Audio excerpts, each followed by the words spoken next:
boat shopping experience like no other. CHATTEE Boat and Marine in Sanford, featuring Suzuki Outboards. Get ready for the fall fishing season. CHATTEE has North Carolina's largest selection of saltwater boats, offering more than 200 Suzuki-powered saltwater boats, including the top brands in the industry: Carolina Skiff, Sea Hunt, Nautic Star, Sea Fox, and more. Shopping comfort in the huge saltwater showroom, and all boats are water tested upon delivery. CHATTEE Boat and Marine. It's worth the drive. US 1 South in Sanford. We will save you money.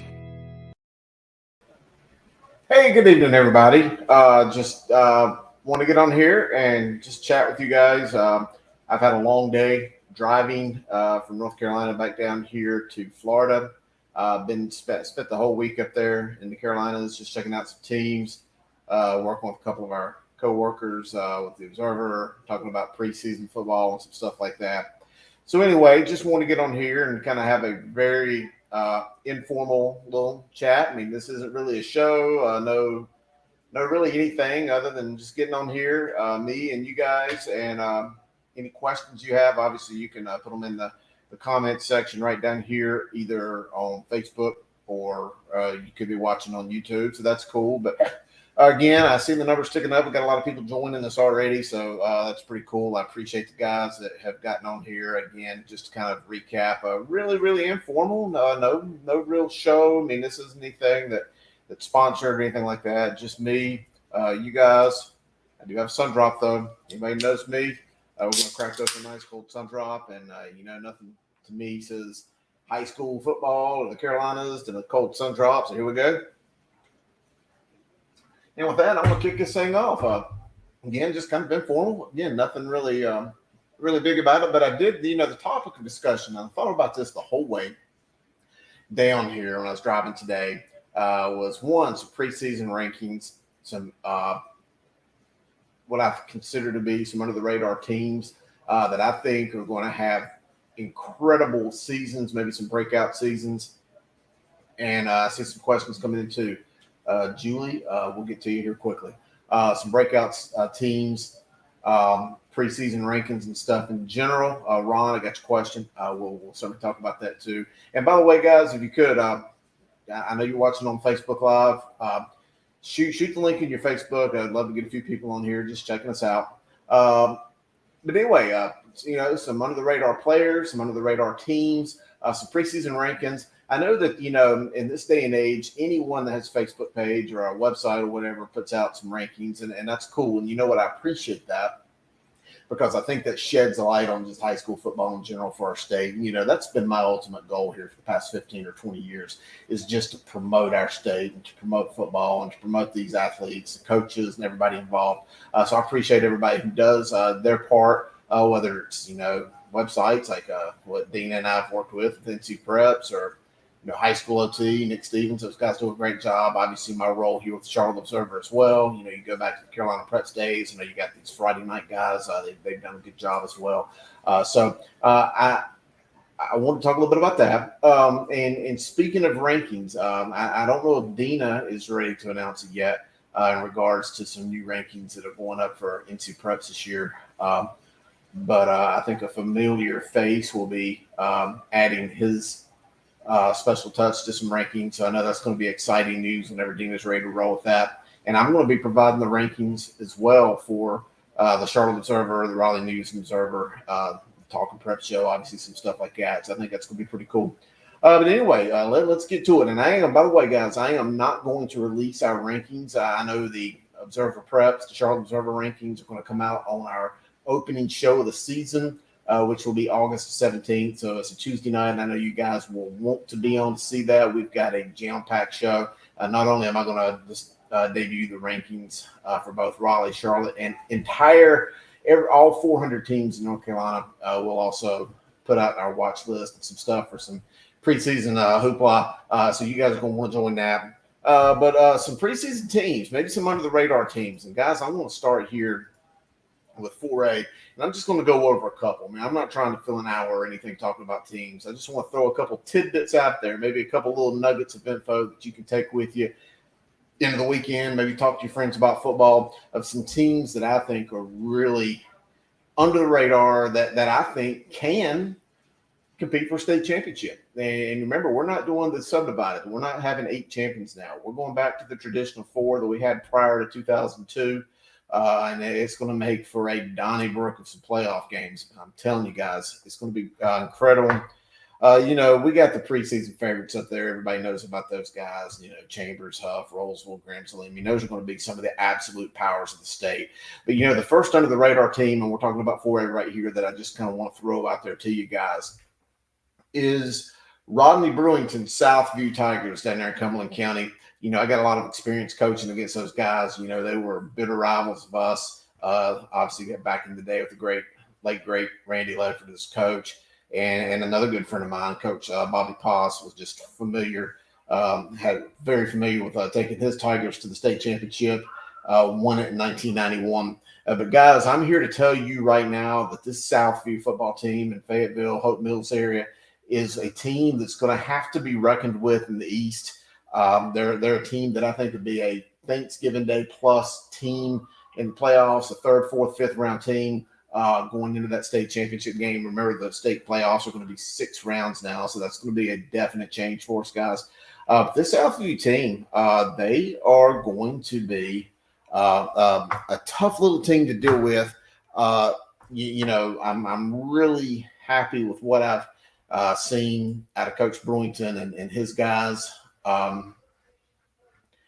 You got Wembley, the quarterback, had an incredible spring season. Really good, can run the ball for about 1,000, can throw it for 1,000, 1,500 plus. Really spreads the ball around. One thing that's really kind of got me high on the Southview team is that they bring 7 guys back on the defensive side of the ball. So they're going to be pretty tough. They've always been tough, I'm telling you. Southview is no slouch to ever prepare for. Them guys are always tough. Just something about them orange and black uniforms. But Coach Burlington brings back most of his offensive line attack for this spring season as well. And don't forget, I believe they went 7-2.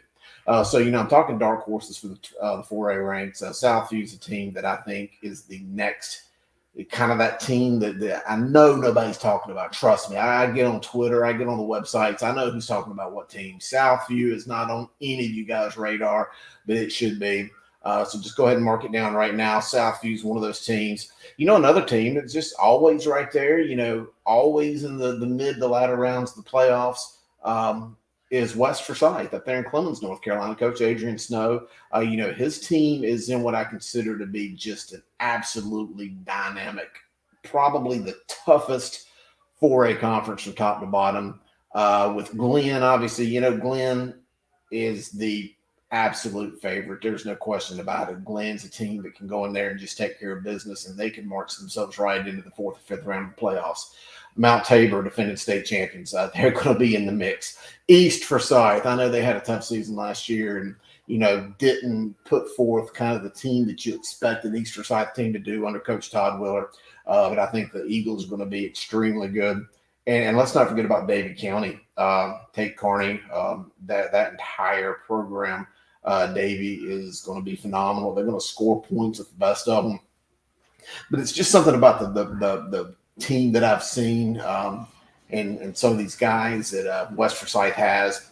They got a linebacker who doesn't necessarily have all the big offers yet. I think he will, but has just kind of fallen through the cracks, and he is going to be a diamond in the rough, promise you. He's going to be a diamond in the rough, the son of a former head coach, a son of a coach that just eats, breathes, lives football. And I'm talking about Mac David, a linebacker for West Forsyth. I think that he's a guy that if he's not on your radar as one of the top players in North Carolina, you better get him on there right now because Mac David is a phenomenal little football player. So there's West. I talked about Southview, West Forsyth. The next big team that I think is going to be an absolute killer in the 4A that again, another team that I just do not think is on anybody's radar.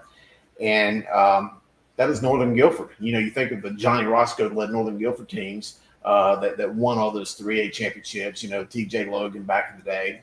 But now Coach Eric Westberg has just put together a great little football program, has really taken, that Northern team in here into the mid part of the early part of the 21st century, I guess it is now, man. And you don't think of Northern, being such a new school. Northern Guilford's going to be a tough team. And they've got a great little quarterback. They got two or three receivers that are just athletic as all get out. I mean, this is a team, they may not be quite there on the offensive line, like let's say a West Forsyth. But boy, this team, I think they got Terrell Timmons, Zion Crawford as two receivers that I promise are D1 type kind of kids, can just catch balls for miles. So Northern Guilford, those are kind of my three teams. And let's just kind of throw an Eastern team in there, another Eastern team, a Raleigh team. Sanderson. Sanderson's a team that I think, they might be a couple pieces short from being a 100% complete team.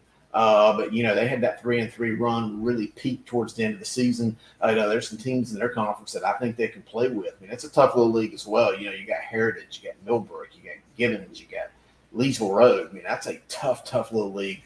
But Sanderson is a team there in the Raleigh area that I think would be a pretty good team. So again, that's kind of the teams I think that are under the radar here for some 4A football. I want to go to a couple questions right here. Julie, I see you, and I'm going to go ahead and put you on the screen right there. Can someone please explain this 3A, 4A conference that Richmond County is in? And Julie, essentially, it's similar to the Southeastern or the Sandhills Conference. Some of the same teams. You just got the addition now of Union Pines. You got Lee County in the mix. By the way, Lee County, if they're not on your top list for just absolutely dynamic, just monsters of a team in 3A ranks, they need to be up there. I anticipate Lee County will be on the high end of that conference and in the state 3A rankings. I still think, a couple of these sites I've seen do not have Richmond County in their power rankings, and I just have to scratch my head on that one there. I still think Richmond County is going to be a phenomenal football team, athletic all over, strong as can be up front. Caleb Hood moved on to Carolina, but his younger brother, Kellen Hood, he ain't the same, different kind of athlete. But boy, that's a good-looking football team. But Richmond's going to be tough. Scotland County is still going to be tough. They might be a 3A team. Boy, I think Scotland is going to have a breakout year. Man, did they ever really have a down year? I mean, come on, we're talking about Richard Bailey. They've been to state championship games year in, year out. I think Scotland's going to be phenomenal. We don't know what to expect out of Pinecrest with the departure of Coach Chris Metzger and stuff, but I still think Pinecrest will be a tough team. But you add Lee County into that mix. Hope County's always athletic and very well coached now. They're going to be a tough team. But that is just one of the most brutal, nastiest conferences in the state of North Carolina. It's going to be fun to watch. I'm going to tell you, it's going to give some coaches some gray hairs or maybe lose some hairs over that. I already know Steve Bordeaux is trying to replace one of his key assistant coaches and defensive coordinator, Andre Jacobs, over there at Lee County, who took the job this week at Middle Creek. But man, you're gonna have some coaches in there. They're gonna have to be really trying to figure out how to beat each other. But I think they're gonna have a good season. So I don't know. We'll see. Guys, hold on real quick. Talking about Lee County, I've got one of our sponsors here that has always sponsored me. I just want to play their highlights real quick. If you guys are familiar with middle part of North Carolina, it's summertime. You want to get out there. You want to buy a boat to enjoy these last months or so of summer. Go see my buddy Robbie Al over there at CHATTEE Boats and check out this commercial for me real quick, and then we'll move on to the 3A. A boat shopping experience like no other. CHATTEE Boat Marine in Sanford, featuring Suzuki Outboards. Get ready for the fall fishing season. CHATTEE has North Carolina's largest selection of saltwater boats, offering more than 200 Suzuki-powered saltwater boats, including the top brands in the industry: Carolina Skiff, Sea Hunt, Nautic Star, Sea Fox, and more. Shopping comfort in the huge saltwater showroom, and all boats are water tested upon delivery. CHATTEE Boat Marine. It's worth the drive. US 1 South in Sanford. We will save you money. All right, guys, right here back. And by the way, Julie, I answered your question. Ron, I seen yours thoughts about Scotland County. My biggest thing about Scotland, I think they're going to be really, really good. Had lunch with Coach Bailey the other day during the coaching clinic week. I know he's excited about the athleticism that he's got coming up. If there's any concerns that I would have about Scotland, it would be with their size. But other than that, I think Scotland is a top 3-4 caliber 3A school. I fully anticipate them making a deep round into the 3A playoffs. So I think the Mighty Scots, the Fighting Scots, are going to be a tough team. With that, take a drink of the Sun Drop. I've seen some comments here about I like my shirt, guys. Ed Conway, good pal. Ed's done a lot for me over the years. Incredible friend. Appreciate the comment, bro. So 3A, I just want to talk about a couple teams right now. Everybody in 3A ranks. I'm going to pull up my 3A tracker here. There's going to be some teams that are going to be really good. Lee County, I mentioned them. Terry Sanford is loaded. Greensboro, Dudley, Scotland, Havelock, the average teams. Everybody knows year in, year out, going to have to deal with those. We do have a couple big-time teams that are going to make a immediate impact moving up from the 2A ranks, and that is who we talking about, Oak Grove and North Davidson. I mean, those are two teams that are just separated by miles, and really you can throw Ledford in the mix too. Some really good programs that are going to be good. Also need to think about 71st coming down from the 4A ranks into 3A. East Lincoln's coming moving up, so they're going to be good. Another team, I'm just going to go ahead and kick off with them, as underdogs that I think have a phenomenal opportunity to go extremely deep into the playoffs and maybe even could be a contender to win the 3A championship would be West Charlotte. There has been a lot of positive news coming out of west side of Charlotte. Coach Sam Griner, who does happen to be, one of my co-hosts on the Talk and Prep show. But, personal feelings about Sam aside, I think his Lions are going to be really good. I kind of like the cohesionness, the bonding that I see from those guys. So I expect a lot of things out of West. But, another team that really I think is an underdog, nobody's talking about them. I was sharing my preseason rankings with a couple coaches, and I had them kind of, up there in that upper part, and some coaches are like, man, really? So I promise you, even the coaches are just kind of sleeping on this team. But guys, don't forget about Wilson Fike. Coach Tom Nelson's one of the best in the state. I think Fike, Golden Demons out there are a phenomenal team. They've got a quarterback who I am exceptionally high on, guys. He is a phenomenal quarterback. College coaches, I know you follow what I'm doing. Damari Daniels, tough kid, incredible athlete, incredible student, just a total package that you're looking for from a young man in school. You want to hang your hat on a young guy that can go to your school and not only contribute on the field, but make your institution, your classroom better. Has an incredible future in front of him. Check out Damari Daniels. I really like him. Big, thick body, can take a hit, but also can move the ball down the field. Great kid. Fike is a team. Here's another team. I've had a lot of conversation about the South Piedmont in 3A, and here's a team that has just been in the doldrums for the past couple of years. It's a team you typically think of as top 2 or 3 or 5 team every year, and that's the Concord Spiders. I know that they've just not put forth those Concord numbers that you expect year in, year out from a team. You think of the great coaches, Glenn Padgett, Coach E.Z. Smith and stuff. But Marty Paxton, who is a Concord alum, he's got a great, tough kind of little seasoned team coming back in there. I think they're going to be pretty good. I think that even teams in their own conference aren't going to see them coming. But I think Concord's going to be a tough team.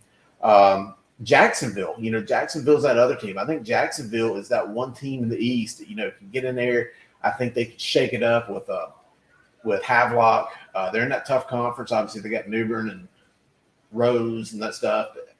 Jacksonville, Josh Beaton is the quarterback. I really like him. He's a savvy kind of player, can real shifty, can kind of make some things happen. So I certainly think that that Jacksonville's a team that's going to make some noise. And that's the 3A ranks, guys. And just kind of throwing it out there quickly, I'm going to go for the 2A. And we're about 20 minutes into this, and I don't want to tie you guys up long. I appreciate them. Let's just look at the numbers right here. Man, we got a handful of people on here. I've had some good questions come on. So, guys, I appreciate that. I just kind of want to go to the 2A real quick. Had a conversation or a question right here from Tayshaun Murphy. What are your thoughts about St. Pauls and the 2A? First and foremost, any thoughts and prayers out of that community? You have a young man who's a key figure to that team that loses his life. Thoughts out to that program. Just want to keep thoughts and prayers with them. I do think St. Paul's is a legitimate contender once again from the East. But I think that East is going to be crowded. We already talked earlier, we don't have the subdivided playoffs. So, you got 2A, 2AA, you got all those teams right there in the mix. While I don't think the 3A is necessarily a very deep classification, I think the 2A is really stacked, as is the 4A. I think the 4A 60, 62 teams deep of just exceptional football teams. And I think the 2A is kind of about 50 to 55, 56 teams that are just really, really strong football teams. So I think St. Paul's is in the mix. I certainly believe that they're going to be in my top 10 whenever we release that with the observer preps and stuff. Lost that big game to Salisbury in the state championship. Salisbury, Jalen Walker, Coach Brian Henson team, they're going to be really good as well. I don't think Salisbury, I just don't think they're going to be my number one team in the state preseason. I also don't think Reidsville will be, although I think both of those teams are going to be exceptional. I think there may be one other team out there that might tip the scales, who I think is just a dominant team. Two of the best players in North Carolina in there. We'll talk about them down the road. Another under the radar team that's kind of slid last year or so is Wallace Rose Hill. I think that the Bulldogs are going to be back on top. So if you're in Eastern North Carolina, go book your tickets for Legion Field and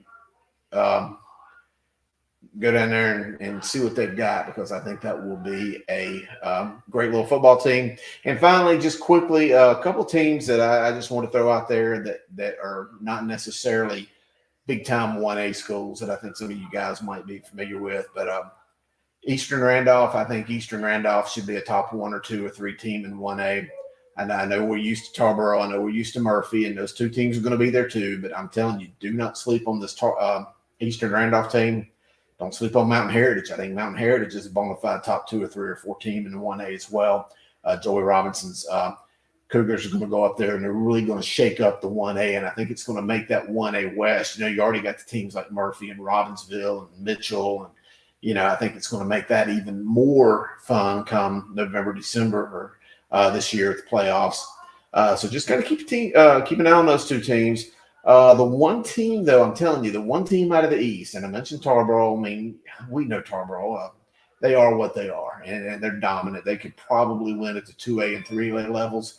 But Perquimans, I think Perquimans is a team that's going to kind of fill that gap in the East. I think it's kind of that top dominant team, the 1A Northeast, apart from the 1A. Got some great Marion Hunter, EJ Gatlin, phenomenal talent. And I've been hearing that they've picked up even a few more players that have moved in, some military moves and some different things like that. So Perquimans is a team that, boy, if you do not have them circled on your calendar to maybe check out or thinking about a team in the 1A East, it's going to be kind of a dominant team to look at. Look no further than them.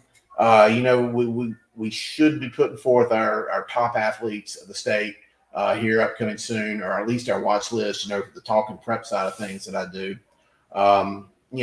Dalen Summers, Hollywood, he is by far one of the best running backs I've seen in North Carolina in a long time. And he's certainly up there. And I could sit here for 25 minutes and just reel off some really good players. Probably two of the team guys on one team that I'm most looking forward to see here in this 2021 season would be Shalik Knotts and Jack Crump at Monroe. Those two guys, Shalik Knotts may be one of the best players I've seen again in a long time. And wow, just to think of all this talent that just continues to come through the state of North Carolina for high school football fans and college football fans. And, we've just got to be so blessed to have some teams like this that just come in and just do so well and give these communities something to rally behind, and watch these young men for 3-4 years just give it all they got on the gridiron, and coaches that put forth everything. So I look forward to that a lot. But guys, that kind of wraps it up for me. I just wanted to. I've had these underdog teams on my mind. Everybody, they seem to talk about the same teams over and over again. Obviously, the Shelbys, the Burns, the Reidsvilles, the teams like that are just always up there. But I just want to make sure that some of these teams that are underdogs that I think are going to have just absolutely phenomenal years get their just due. I just want them to be in the back of your mind, guys. before we get off into a lot of these preseason shows and the season gets started, because when a team, like Jacksonville, or when J.M. Robinson, I need to throw J.M. Robinson out there. You get some of these teams that you might not be familiar with them, just running roughshod over a classification. I just wanted you to know that you heard it here first, and you're going to have some really, really good teams. I got another question coming in here from Josh Coffey. Josh, appreciate you getting on here. Again, guys, we've got a handful of people still on here with me. I appreciate you guys for watching this. Do me a favor, and if you want to, share that link just so we can get a few guys on here. I will stay on as long as you guys send questions and talk. Otherwise, I'll be cutting this thing short here momentarily. But Josh, he says, who's your pick for the biggest turnaround of the season? Well, Josh, that's kind of been the point of this little show. I just want to talk about some underdog teams. Josh, if you wanted to give me maybe a little bit of more, if you want me to narrow that down to a classification or a specific reason, I'd be glad to, just so I can kind of give you that answer maybe you're looking for. Biggest turnaround of the season, looking here at my 4A tracker, some of these other teams. East Forsyth, I mentioned them. East Forsyth had that little down year. I mean, they really weren't down. They were 3-4, but let's be real. They lost 4 really good teams and were still in position to win the CPC. But they'll be back. Providence is a team that's really going to come up there.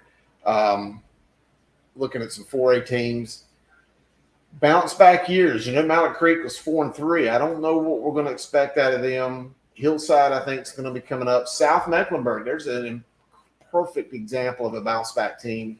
Joe Evans, they finished 4-3, but they've also won 4 in a row with 4 really good wins there. Asheville, Coach Court Rafford, I think that's a team in the 4A ranks. It's going to be exceptionally good. Northwest Guilford, solid. Reagan, Reagan's a team that has just phenomenal talent. And exceptionally well coached. I'm a little concerned about them being a little thin in regards to a lack of depth, but Reagan's a team. Here's another bounce back team that went 0-6 during the spring, but I think has a chance to be a mid-round playoff team is Riverside out of Durham. Coach Corey Lee. Mooresville, I think, they went 2-5 in the spring. I think they're a team. Greensboro Page, they went 0-7. I think they're going to bounce back. 3A ranks and bounce back teams. Just kind of looking at my list right here. West Charlotte, mentioned them with the underdogs. I think that's a good bounce back story. Concord, I think they're a bounce back story. North Brunswick, they went 2-4. That's a team that I kind of expect to get back up into that upper third of 3A teams. And again, remember, we got 106 teams in these classes. So, you can be the 30th, 40th, 50th team and still be a really good team. Hickory, they went 0-7. Coach Joe Glass has a lot going for him. Inherited some really good players from the Coach Russell Stone-led Hickory teams, and realignment really did them a favor. I think that's a team that's in position to really bounce back. Looking here at 1A, West Craven, they've got a phenomenal defense. If people score on West Craven, I want to be kind of shocked right there. They're that good. So that's a good bounce back story. Cummings, they're kind of down the list here, but they've kind of been down for a decade. I think the Cummings has a chance to kind of get back in there. And I don't know. If you got any more questions right there, throw them my way. Ed says Robinson's a team that can make some noise. I'll be the first to say it right now. I think Robinson in the 2A ranks is probably a fringe team in my preseason top 10. I do think Coach Darius Robinson and I think I got that wrong. That Robinson team, I think they're going to be really good, really, really good. But anyway, anything else, or we're going to cut this thing short here for the night? We're pushing 29 minutes. Ron's got another question here. Are you hearing concerns or shortages of officials? Ron, that is an incredible question. Hey, let me play this commercial real quick, just because I want to give a shout out to my CHATTEE guys, and I want to come back here in just a moment. We're going to talk officiating. So, guys, just stick with me real quick, and We'll be right back. A boat shopping experience like no other. CHATTEE Boat Marine in Sanford, featuring Suzuki Outboards. Get ready for the fall fishing season. CHATTEE has North Carolina's largest selection of saltwater boats, offering more than 200 Suzuki-powered saltwater boats, including the top brands in the industry: Carolina Skiff, Sea Hunt, Nautic Star, Sea Fox, and more. Shopping comfort in the huge saltwater showroom, and all boats are water tested upon delivery. CHATTEE Boat Marine. It's worth the drive. US 1 South in Sanford. We will save you money. All right, guys, I'm back right here. Appreciate that. Take a quick little drink. I've been sitting here talking. I'm getting my mouth gets a little dry. So anyway, we had a question right here. So we'll go ahead and throw it back up here for everybody to see. Ron asked, are we hearing any concerns about shortages of officials for the season? And Ron, the short answer is absolutely yes. And Mark Dreibelbus of the NCHSAA does a phenomenal job. I think he needs to be applauded for what he does in educating the booking agents and getting officials out there, and what the association does to try to help this. But quite honestly, our officials and the age of our officials is just getting older by the day. We're not seeing younger officials come in. I do think that you're starting to see younger officials that are much less experienced moving up to the Friday nights, much quicker. So yes, I do think officiating is something that's going to continue to be a spotlighted item, and not for the right reasons.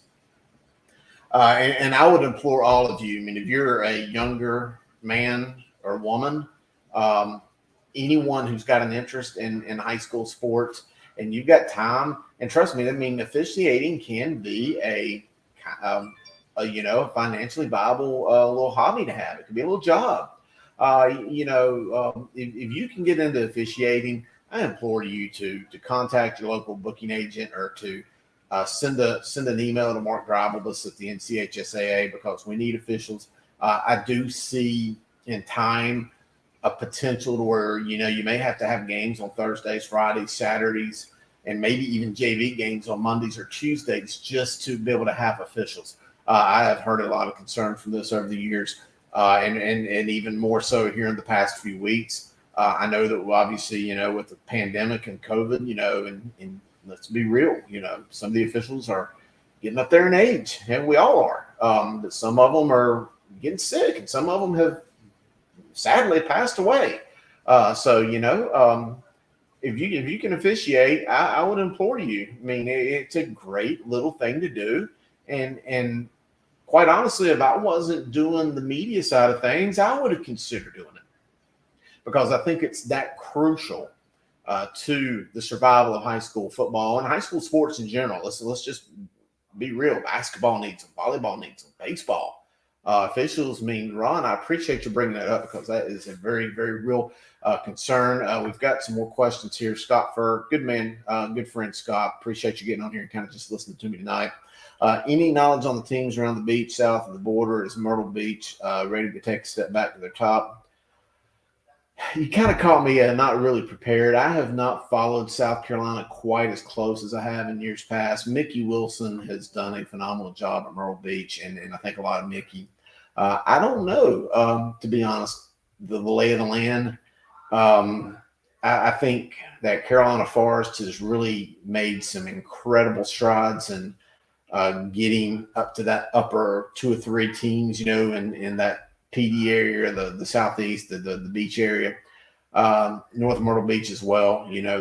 They've all done phenomenal jobs. But unfortunately, I'm just not following South Carolina football quite as much as I have in recent years. So I'm going to have to maybe yield to maybe Jim Baxter or something like that, who could maybe give you a little bit of a better answer, Scott. There's Coach Donnie Kiefer. Glad to see me hard at it. That's a great follow-up. And Coach Kiefer, obviously, what you're doing down there at West Ashley, I keep up with you. Trust me, brother. You guys are going to keep it at. Wes Craven is 2A. That is correct. Wes Craven is 2A coach. And I've got Wes Craven very, very high on my tracker for the 2A. I don't know if they're going to be preseason top 10, but I think they're going to be really close to it. I think the defense at West Craven is a phenomenal defense. I think they're going to be really hard to go against Coach. So I concur, and congratulations to you as well, Coach. I know that you've got a lot of things going on, and I know you've done a great job as well. Ed Conway, what are your thoughts on the legislature wanting to disband the NCHSAA? I'll leave that up there for a second, just so I can kind of think about it. Think about what I'm willing to say. I've been extremely supportive of the NCHSAA being for a long time, and I think that the job that the association has done, and let me kind of separate this answer into a couple parts for you, Eddie. When I say the association, I want people to understand that the association is all 427 schools. The association is the board of directors. It's the ADs. It's the principals. It's the coaches. The association is what it says it is. It's an association. They're all together. So the association in general, they've governed themselves. They went public or they went private as a private nonprofit entity about 11 years ago or maybe 10 years ago when they left the UNC system. And in what they do and in how they run themselves, whether it be the events, the eligibility, or a lot of things, I think they're phenomenal. The board of directors, which is made up of members from each of the 8 geographically predetermined regions from the state association across North Carolina, they operate in the best interest of the state. And obviously they listen to their ADs and their principals and their superintendents and so on and so forth. And then you've got the other part of the equation, which is the 17 or so people that are the staff members up in Chapel Hill. And obviously the one that's always in the news and everybody either wants to love or hate. Probably more people want to hate because she's probably a little bit misunderstood as Q Tucker. But she's not selling ice cream. She's not out there to make everybody happy. She's got a job to do. And quite frankly, I think Q Tucker's done a phenomenal job. Has she done things that could be better? Absolutely. I've had a conversation with Q, and she has said that, yes, they could do things better. But I also think that the job she's done and what she's been able to do for the association is phenomenal. And, of course, you've got the other people in there. I've mentioned Mark Drobowitz already and, Karen Moose to Hart and, James Alverson and Trey Waters. Trey, good gosh, the work that he does for sports and especially football. He has done a tremendous job. And these are all uberly talented, just ultra talented individuals who have degrees and advanced degrees and are people who could be working for, Fortune 100 companies. We're talking about the who's entities. I look at someone like Karen Moose to Hart. She could be working for you name a top level entity, she could be working for. So they've got people there that do a great job. But let me also be frank. Could they do things better? Yes. Should they do some things differently? Probably. Do I think that our government should have some oversight over what they do in a predetermined group or a committee appointed by politicians who don't necessarily know what's happening in football, or I should say football, just in the state in general? You should have a predetermined group of people who were probably politically motivated in their selections, trying to run the state. I don't know. I'm not sure that I'm into oversight. But let me change course just a little bit. And I see a couple mad faces there. And if you've got a mad face and you'd like for me to answer a question for you or something, by all means, send it to me. I'm wide open. I'll answer anything from anybody because, I own any content I put out there. I'm not going to hide behind a username or anything like that. So that's cool.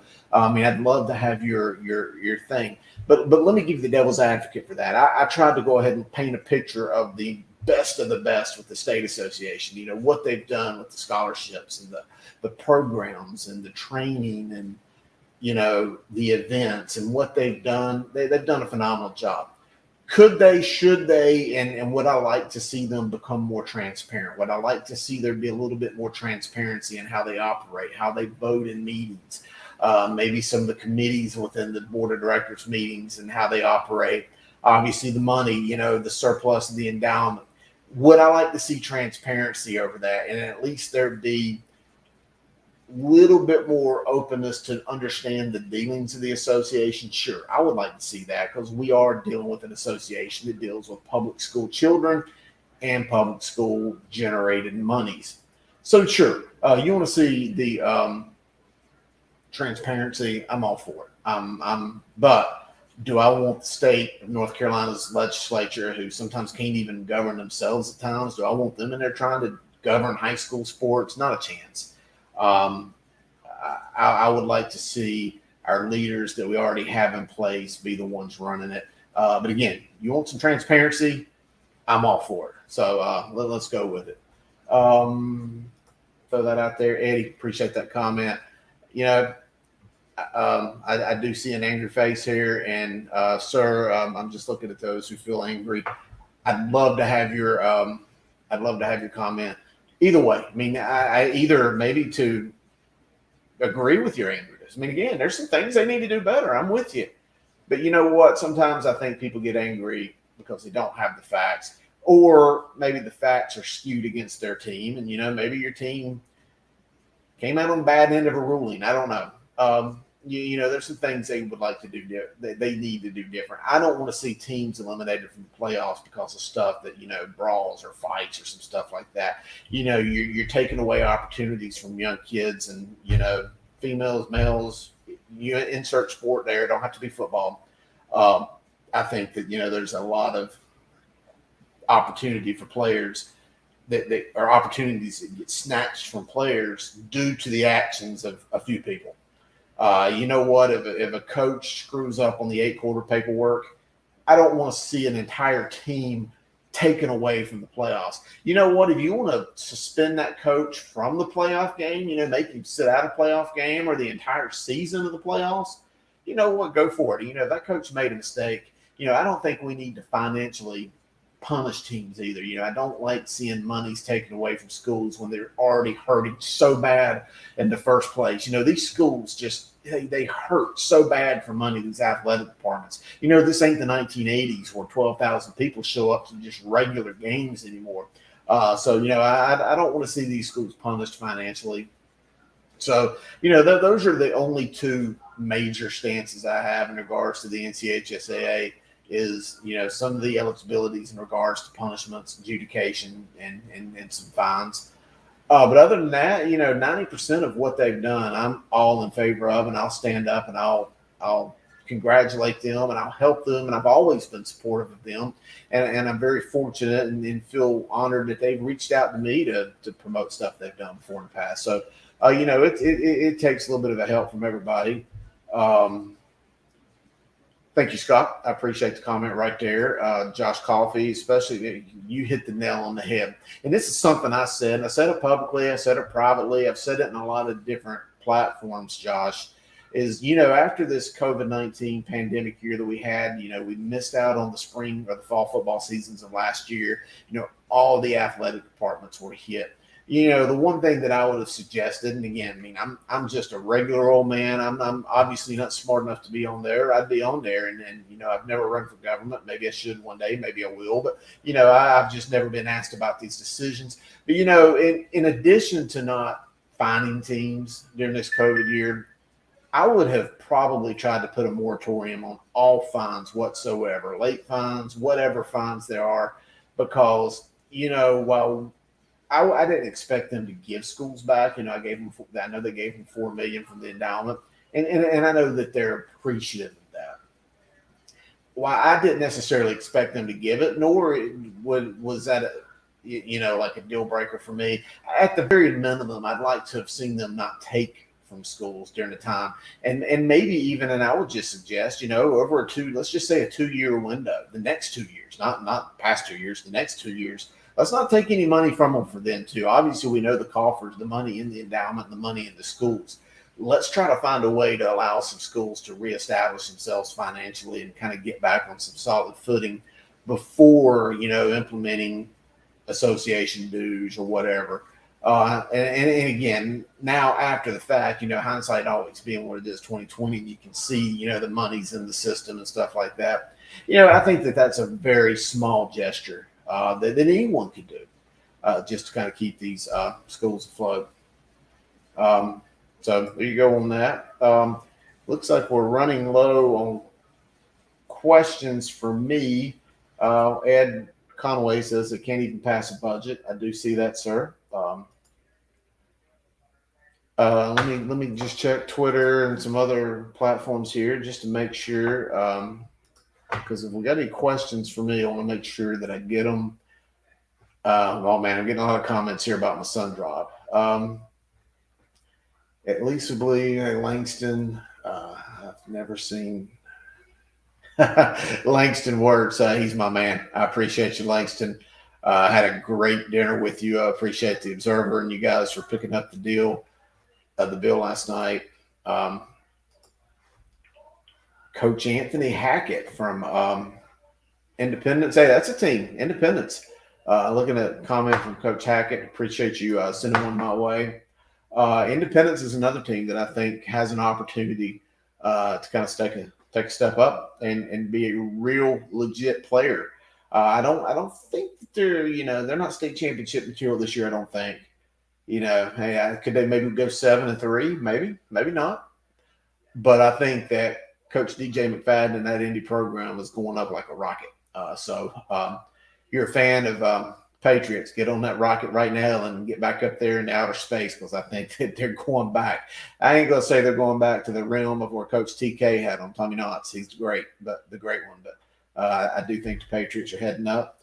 Guys, I'm sitting here at 46 minutes. I've extinguished all the questions. So if no one's got a question for me, I'm going to thank all you guys for getting on here. It's kind of an impromptu, spur of the moment thing. Again, just a very I do see one from Coach. Just a very casual. I mean, this is just a little meet and greet. I mean, it's not anything crazy. And in fact, just while it's here, if any coach or any of you, anybody would like to get on camera here with me and discuss anything with me, shoot me a message here or on my Twitter, or I know some of you guys may have my my phone number.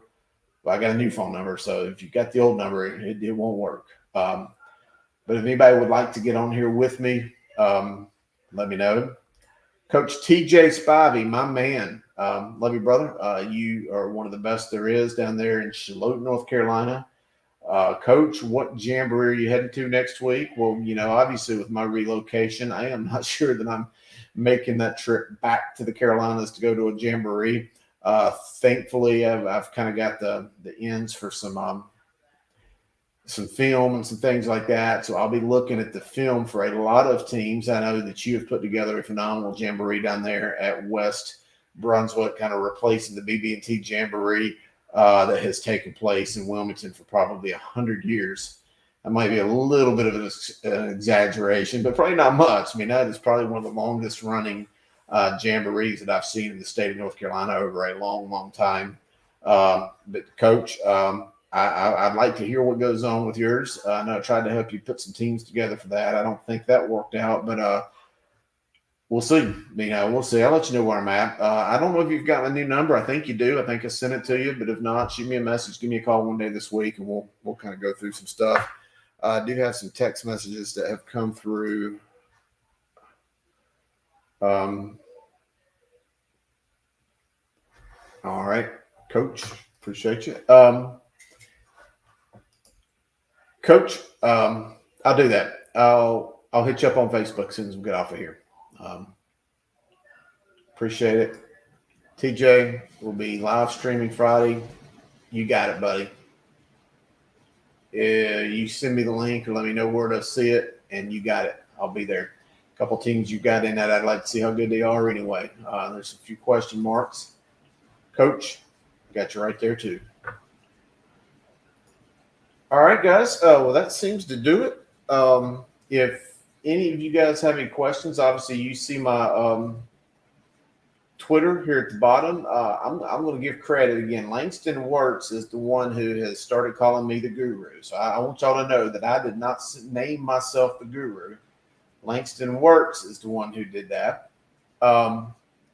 So, I kind of took his lead. But you send the guru a Twitter message right there to Guru Chris Hughes, and I'll do my best to respond to you at a very appropriate time. Otherwise, ladies, gentlemen, everyone who's been on, and we did have some ladies here tonight, so thank you very much, Julie. We appreciate you guys for getting on here and talking sports. I've had a long day. I drove all the way back from North Carolina this morning. But anyway, guys, appreciate you. I'm going to play one last commercial from my friends at CHATTEE Marine. Again, if you are in the market for a boat, go see my friend Robbie Yao at CHATTEE Marine in Sanford. It's the biggest distributor of Carolina skiff boats in the Southeast, and I mean the Southeast. I'm here in Florida for the moment, and you see their signs everywhere. I've seen CHATTEE boats down here. These guys are animals for getting you a boat. They go nationwide. They'll bring it to you. They've got a lake there at the marina, so go check it out. Robbie Yao is a huge supporter of youth sports and not even high school sports. And it's a ministry to him, and it's a ministry to me. And I got one more thought with that as well. But go see my friends at CHATTEE Marine. Also want to throw it out. Obviously, you know, I've got my role with the Charlotte Observer, trying to expand that a little bit in Langston. You know, I talked to him a little bit to do even more with them. I appreciate the opportunity that they've given me to do stuff. Just, you know, the premier newspaper and obviously their partnership or ownership with the Raleigh News and Observer as well through McClatchy. You know, I appreciate the opportunity that I've been given by them. And obviously Dina King. I mean, Dina has been a great friend. We've had ups and downs over the years, obviously going head to head, compete with one another. I appreciate the opportunity she's given me as well. And, you know, Dina King is the queen of high school football and covering it. Her passion for the sport rivals anybody. And I can't say enough good words about her and even the work she does with Tar Heel Illustrated. And that's kind of become her main paying job with Rivals. And by all means, please go out there and support her. She needs it. We all need it. And I appreciate her opportunities to get on there. And, you know, we've been able to foster the growth of some younger interns and some stuff. So, you know, I think this is a great time for covering high school sports. But also I'm going off into a new venture that's a little different from just high school football. It's going to be a little bit all sports specific, and really it's going to be a ministry of mine and something that I'm doing to promote not just the athletic competition on the field between the white lines or between the courts, but, you know, my ministry and how I view sports as the mechanism and coaching as the mechanism to help develop the next generation of leaders and parents and coaches and teachers and just whomever, you know, leaders in our communities. So I'm really anxious to kind of get started on this next little venture I'm doing, as well as an all sports, professional sports little show that I'm about to be a part of. So I appreciate all the help and all the support and love that you guys have given me over the years. You guys have been phenomenal, and I just appreciate you. I think I left something out. I'm losing my mind right here. Maybe not. But anyway, I appreciate that, guys. Again, this is informal, and now we're 53 minutes. But I'm going to go ahead and play that commercial before I keep rambling again. I appreciate everybody. You guys are the best. Go visit my friends at CHATTEE. And maybe I'll come back on tomorrow night. You know, this is football central. I mean, this is football season right now.